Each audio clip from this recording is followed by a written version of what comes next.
안녕하십니까, 김만입니다. 이번 시간에는 광주교육대학교 기출문제에 대해서 살펴보겠습니다.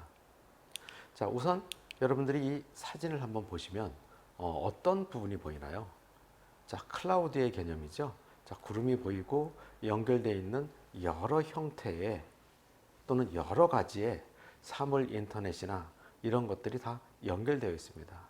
자, 이거를 놓고 유추해 봤을 때, 이 시대는 어떤 시대인가? 4차 산업혁명 시대를 이야기하는 것이 아닌가 하는 부분을 연상할 수 있을 것입니다.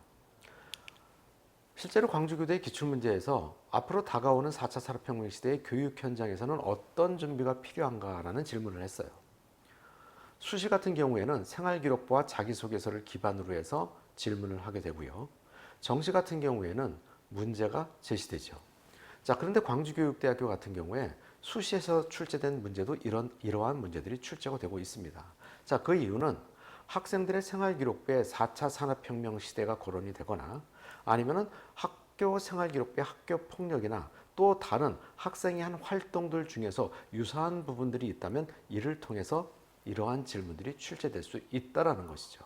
자, 그래서 출제된 기출문제를 놓고 이거에 대한 출제 의도는 무엇이고 방향성은 무엇인지를 한번 확인해 보겠습니다. 출제 의도는 4차 산업혁명이 교육에 어떤 영향을 미칠 것이냐. 우리가 1차 산업혁명, 2차 산업혁명, 3차 산업혁명, 지금 이제 4차 산업혁명의 진입로에 있죠. 이것이 앞으로의 교육에 어떤 영향을 미칠 것인가에 대해서 학생이 파악하고 있는지, 그 다음에 기술의 발전으로 인해서 교육 현장은 어떻게 변화가 될 것인지 학생 입장에서 생각해 볼 수 있겠죠. 자, 그 다음에 4차 산업혁명 시대의 인재를 어떻게 양성할 것인지, 현재 교육체제의 혁신 방향은 무엇인지, 또 이러한 것들을 통해서 준비해야 될 것을 논리적으로 답변할 수 있는지를 확인하고자 함이 광주교육대학교 출제 의도입니다. 자, 그렇다면 이것들에 관련돼서 어떤 방향성을 가지고 답변을 할 것인지 한번 살펴보겠습니다. 첫 번째, 제시문이 길지는 않지만 제시문에 나와 있는 걸 정확하게 파악하고 있는지 제시문 한번 다시 볼까요? 자, 앞으로 다가오는 4차 산업혁명 시대의 교육 현장에서는 어떤 준비가 필요할까요? 라는 것이죠.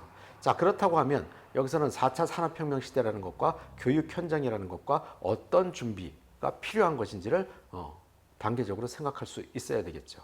자, 그럼 다시 방향성으로 가겠습니다. 자, 두 번째, 4차 산업혁명이 가져올 사회 변화와 직업의 변화를 분명하게 인지하고 교육 현장에 대입하여 이야기해야 된다. 자, 이게 무슨 소리냐면요. 4차 산업혁명 시대에서 가져올 직업의 변화는 어떻게 될까요? 단순 직업들은 다 사라지겠죠. 기계나 로봇이 할 수 있는 직업들은 다 사라질 것이고요. 어떤 창의적인 것이나 아니면은 또 심리적인 것이나 로봇이 대신할 수 없는 이러한 직업들이 살아남게 되겠죠.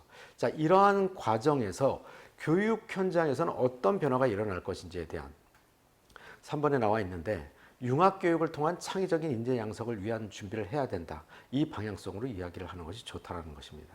자, 그렇다면 4차 산업혁명 시대에서는 어떤 인재, 창의적 인재를 요구하겠죠. 그 다음에 교육은 융합교육.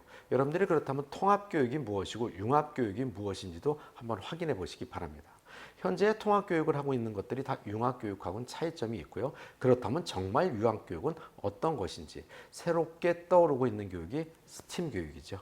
자, 그래서 이런 것까지도 여러분들이 확인하고 이야기할 수 있으면 훨씬 좋은 답변이 될 수 있습니다. 그 다음에 마지막에 본인의 근거가 중복되지 않도록 논리적으로 이야기해야 된다. 이것은 뭐냐면 본인이 한 얘기를 또 하고 그거에 대한 얘기를 또 반복적으로 하는 것은 좋지 않다. 짧은 시간에 논리적으로 답변할 수 있는 이야기를 연습해야 된다. 다시 말하면 논리적으로 답변할 수 있는 방법이 뭐가 있을까? 기만 컨설팅에서는 논리적으로 답변할 수 있는 이야기는 5단 구성을 통해서 첫 번째 주장, 두 번째 근거, 세 번째 물론, 네 번째 그러나, 다섯 번째 따라서. 물론 이 5가지 5단 구성을 반드시 지키지 않아도 됩니다. 3단 구성이나 4단 구성으로 이야기를 해도 논리적인 답변은 충분히 할 수 있습니다. 이런 것들을 통해서 논리적으로 답변하는 것이 중요하다라는 이야기를 하고요. 자, 이 부분에 대해서 오늘은 짧은 강의로 여기까지 마치겠습니다. 감사합니다.